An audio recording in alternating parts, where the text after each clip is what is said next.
ведь в конце до концов Россия, как вы думаете, Россия, наверное, могла бы вступить в НАТО. Думаете ли вы, что Россия могла бы действительно присоединиться к НАТО в качестве полноправного члена? Почему нет? Здравствуйте, уважаемые зрители. Путин в 2000 год дает интервью BBC Дэвиду Фросту. Breakfast with Frost.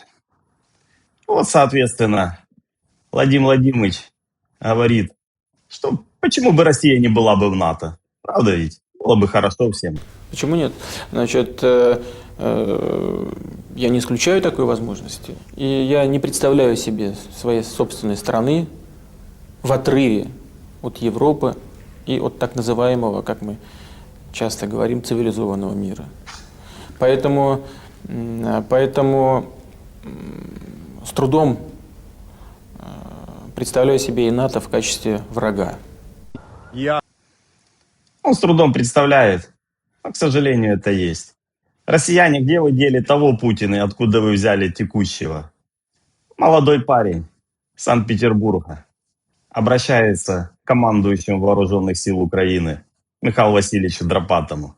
Гражданин Российской Федерации Синицын Михаил Данилович, 9 декабря 2007 года рождения, имеющий прописку и проживающий в городе Санкт-Петербург. Хочу обратиться к новому главнокомандующему Вооруженных сил Украины Михаилу Драпатому от лица себя, своих друзей, всех своих знакомых, кроме моих ватных родителей. Кроме ватных родителей. По сути, всех петербуржцев о том, что все мы очень ждем освобождения нашего города армии Украины и готовы встречать вас с цветами и украинскими флагами. Слава Украине! Героям слава! Вот это я понимаю. Молодежь подрастает. Геленджик, 8 августа. Абсолютно пустые пляжи. Закрыли вход на пляж. Никого нет. И вон там сегодня что-то взорвали, что-то упало. В общем, все дымит, горит. Это не взорвали. Это акустический хлопок. Заземление летающего объекта. Какие-то осколки неизвестного происхождения. Сегодня целый день работают сирены.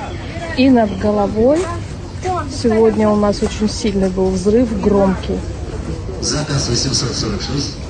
Что вот такая вот у нас обстановочка на 8 августа. Движуха знатная в Геленджике. Девушка с Дальнего Востока рассказывает, что не надо нам ваша Россия. Нам ближе в Китай и лучше. Извините, нам вот, я живу в Сибири, да? Вот в Сибири и Дальнему Востоку Москва насколько нужна? Мы живем 5-6 тысяч, а то и больше километров от МКАДа. Нам что ваша Москва, нам что ваш метрополитен, что нам ваш этот электросталь или еще что-то. Даже Краснодар нам не нужен, понимаете? Даже ваше Черное море, Сочи нам не нужно. Просто-напросто. Забирайте все это и уже валите куда-нибудь сами, да? Улыбайтесь. Да они уже там никому нигде не нужны. Извиняйтесь, вставайте на колени перед Евросоюзом и НАТО. Это единственное ваше спасение, все. А мы пойдем в Китай. Сибирь и Дальний Восток, мы пойдем в Китай. Нам Китай интереснее. Потом, что касается вот этих слов тоже про Китай, тетенька такая интересная, она говорит, вот все досталось китайцам. А в смысле все досталось китайцам? Ничего то, что весь товар, который продавался на том же Валберсе, да, там, я не знаю, 99%, наверное, производство Китай. Ничего. Вот, и логично, так зачем нам Россия, которая ничего не производит? Она даже лапти не производит, понимаете? Дошли до того, что даже лапти не производит. Вот это я понимаю, Владимир Владимирович за 26 лет поставил страну с колен встали в очереди за бензином и водой. Даже лапти перестали шить. Это что такое? Вот, поэтому нам не нужен ни Москва, ни Питер, ни Краснодар, ни что-то еще там. Нам нужен Китай. Очередь аж в конце стоит, за углом. За водой. Закончились очереди за бензином, бензина нет. Теперь очередь за водой. Тюменский регион.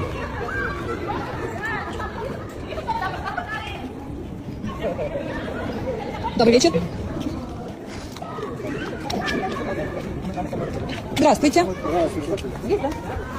Это уже получается 4-й подъезд.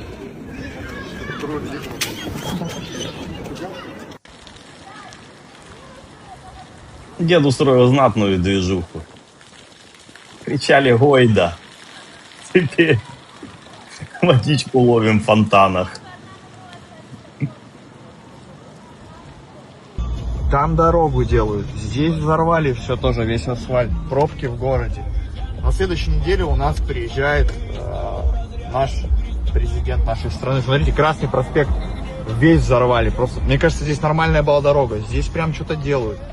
И в центре прям просто марафет дикий происходит. Вообще просто пытаются за неделю сделать. Здесь, смотрите, вот на Кирова тоже что-то какая-то движуха. Все ремонтируют дороги, ебать. Просто, короче, за неделю мы начинаем ремонтировать весь город. Здесь...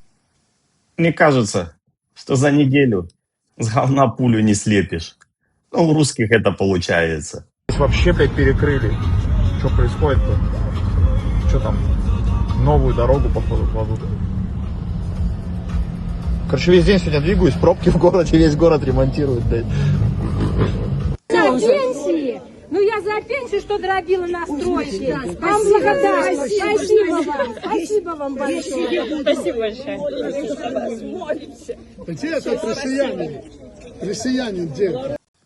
Григорыч, бульбафюрер раздает шоколадки электорату. И там был какой-то россиянин, походу голодный, холодный. Решил его тоже угостить шоколадочкой.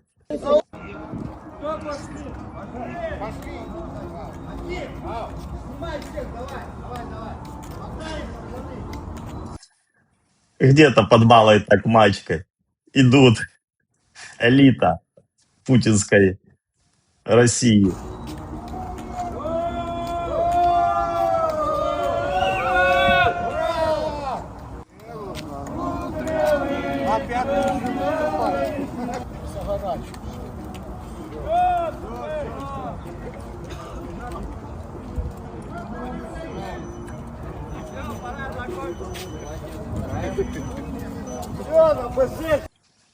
Ну и судя по уже такому количеству, после окончания войны будет еще больше.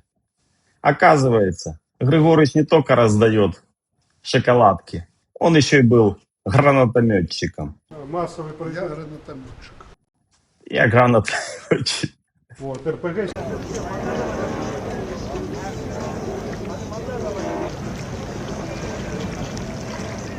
Вот она, надежда русская. Выглядит вот так сейчас. В принципе, как и вся Россия. После встречи в Черном море с украинскими дронами. Друзья, прошу поддержать канал подпиской. Напишите комментарий, поставьте лайк. Это поможет продвигать подобные честные ролики на просторах YouTube. Спасибо за просмотр и до скорых встреч.